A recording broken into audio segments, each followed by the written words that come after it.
കേരളത്തിലാണ് BJP ഏറ്റവും കൂടുതൽ നേട്ടമുണ്ടാക്കിയത് എന്ന് തന്നെ പറയേണ്ടി വരും. കാരണം ഈ തെരഞ്ഞെടുപ്പ്, ലോക്സഭാ തെരഞ്ഞെടുപ്പ് കഴിയുമ്പോൾ 11 ഇടത്ത് BJP ഒന്നാമതെത്തിയിരിക്കുന്നു. 11 നിയമസഭാ മണ്ഡലത്തിൽ ഒന്നാമതും 9 നിയമസഭാ മണ്ഡലത്തിൽ രണ്ടാമതും എത്തിയിരിക്കുന്നു. ആത്മാർത്ഥമായി കഠിനാധ്വാനം ചെയ്താൽ അടുത്ത നിയമസഭയിൽ 20 അംഗങ്ങളെ എത്തിക്കാം എന്ന് ഇതിൽ നിന്ന് മനസ്സിലാകുന്നത്. ഏതായാലും തിരുവനന്തപുരം, കോവളവും, നെയ്യാറ്റിൻകരയും, ഹരിപ്പാടും, കായംകുളവും, പാലക്കാടും, മഞ്ചേശ്വരവും, കാസർഗോഡും, ഗുരുവായൂരുമൊക്കെ രണ്ടാം സ്ഥാനത്ത് BJP എത്തിയ നിയമസഭാ മണ്ഡലങ്ങളാണ്. 2016 ഒരേ ഒരിടത്ത് മാത്രമായിരുന്നു BJP ഒന്നാമതെത്തിയ മണ്ഡലം, അത് നേമം മണ്ഡലമായിരുന്നു.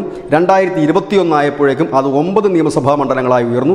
2024 ആയപ്പോഴേക്കും അത് 11 നിയമസഭാ മണ്ഡലങ്ങളായി ഉയർന്നിരിക്കുന്നു. ഇത്തവണ ആ 11 നിയമസഭാ മണ്ഡലങ്ങൾ ഏതൊക്കെ എന്ന് ചോദിച്ചാൽ നേമം, വട്ടിയൂർക്കാവ്, കഴക്കൂട്ടം, കാട്ടാക്കട, ആറ്റിങ്ങൽ, പുതുക്കാട്, ഇരിങ്ങാലക്കുട, ഒപ്പം തന്നെ നാട്ടിക, തൃശ്ശൂർ, ഒല്ലൂർ, മണലൂർ തുടങ്ങിയ ഇടങ്ങളിലാണ്. ഇവിടെ ശ്രദ്ധേയപരമായ മറ്റൊരു കാര്യം കൂടിയുണ്ട്.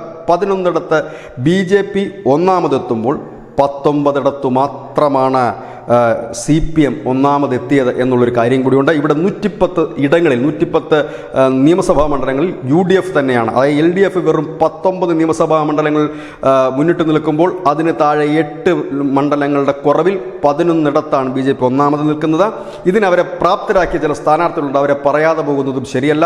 ഒന്ന് സുരേഷ് ഗോപി തന്നെയാണ്, മറ്റൊന്ന് രാജീവ് ചന്ദ്രശേഖർ, V മുരളീധരൻ, ഒപ്പം തന്നെ അപ്രതീക്ഷിതമായി മുന്നേറ്റമുണ്ടാക്കി ആലപ്പുഴയുടെ ശോഭാ സുരേന്ദ്രൻ. ആലപ്പുഴയിലെ 2 മണ്ഡലങ്ങളാണ് ഒന്നാം സ്ഥാനത്തേക്ക് എത്തിയിരിക്കുന്നത്. അത് ഹരിപ്പാടും കായംകുളവുമാണ്. അതൊരു വലിയ ചരിത്ര നേട്ടം. കാരണം കഴിഞ്ഞ നിയമസഭാ തെരഞ്ഞെടുപ്പിലും ലോക്സഭാ തെരഞ്ഞെടുപ്പിലും ഒക്കെ 20% താഴെ വോട്ട് നേടിയ മണ്ഡലങ്ങളാണ് ഹരിപ്പാടും കായംകുളവും ഒക്കെ. അവിടെ ഒന്നാം സ്ഥാനത്ത് എത്താൻ കഴിഞ്ഞത് തന്നെ വലിയൊരു നേട്ടമായി തന്നെ കരുതുന്നു. ഏതായാലും ആലപ്പുഴയിൽ ഈ LDFും BJPയും തമ്മിൽ വോട്ട് വ്യത്യാസം 40,000-ന് മുകളിലാണ്. പക്ഷേ അതിൻ്റെ പകുതി ഒരു 21,000-ഓ 22,000-ഓ വോട്ട് ശോഭാ സുരേന്ദ്രന് കിട്ടിയിരുന്നുവെങ്കിൽ രണ്ടാം സ്ഥാനം ലഭിക്കുമായിരുന്നു എന്നുള്ളതും ഇവിടെ ചിന്തിക്കേണ്ടതായ വിഷയമാണ്. ഏതായാലും കഠിനാധ്വാനം ചെയ്ത തിരുവനന്തപുരത്തും ഒപ്പം തന്നെ ആറ്റിങ്ങിലും തൃശ്ശൂരുമൊക്കെ വലിയ വിജയം തന്നെ നേടി. ഇനി BJPയുടെ സംസ്ഥാന നേതൃത്വം ശ്രദ്ധിക്കേണ്ടതായ ഒരു കാര്യം, ഈ വിജയം, വലിയ വിജയം നേടാൻ സഹായിച്ച, ഇല്ലെങ്കിൽ വിജയത്തിന് അടുത്തെത്താൻ സഹായിച്ച ഈ നേതാക്കളെ തന്നെ ആ മണ്ഡലങ്ങളിൽ തന്നെ നിലനിർത്തിക്കൊണ്ട്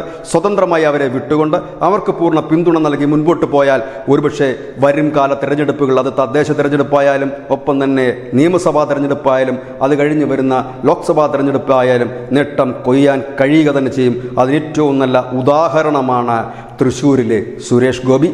ന്യൂസ് ഡെസ്ക് മുസ്ലിം മലയാളം.